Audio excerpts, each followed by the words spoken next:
2-3 দিনের মধ্যে চুক্তিতে রাজি হতে হবে ইরানকে, নতুবা আবারও শুরু হবে সামরিক অভিযান।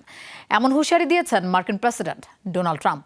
হোয়াইট হাউসের বার্ষিক আয়োজনে দাবি করেন ইরান যুদ্ধ শেষ করার জন্য মরিয়া। চুক্তির বিষয়ে আশা প্রকাশ করেছেন মার্কিন ভাইস প্রেসিডেন্টও। তবে যুদ্ধে ফিরলে চমক দেখাবে তেহরানও, হুমকি পররাষ্ট্রমন্ত্রী আব্বাস আরাগচির।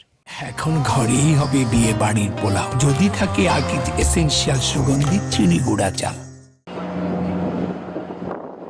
উপকূল ইরানের, অথচ তৎপরতা মার্কিন সামরিক বাহিনীর। 2 মাসেরও বেশি সময় ধরে এই চিত্র পারস্য উপসাগর ও হরমুজ প্রণালীতে। নৌ অবরোধ কার্যক্রমের ভিডিও প্রকাশ করে অবস্থানের জানান দিচ্ছে সেন্টকম।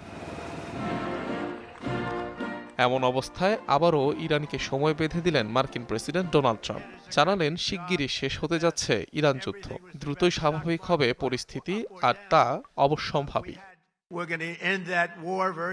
এই যুদ্ধ খুব শিগগিরই শেষ করতে যাচ্ছি। ইরানিরা চুক্তি করতে মরিয়া, তারা এসবে এখন ক্লান্ত, আর এগুলো খুব দ্রুতই হবে। তেলের দাম হু হু করে কমে যাবে, দাম কমবেই।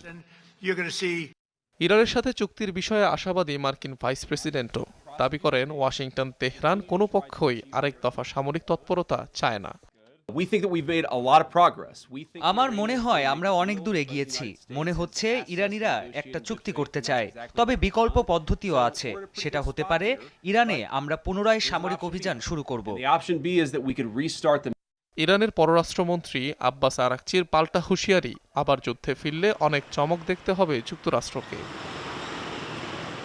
কাতার, সৌদি আরব ও সংযুক্ত আরব আমিরাতের অনুরোধে 2 থেকে 3 দিনের জন্য ইরানে অভিযান পেছানোর পরিকল্পনার কথাও জানিয়েছিলেন ট্রাম্প।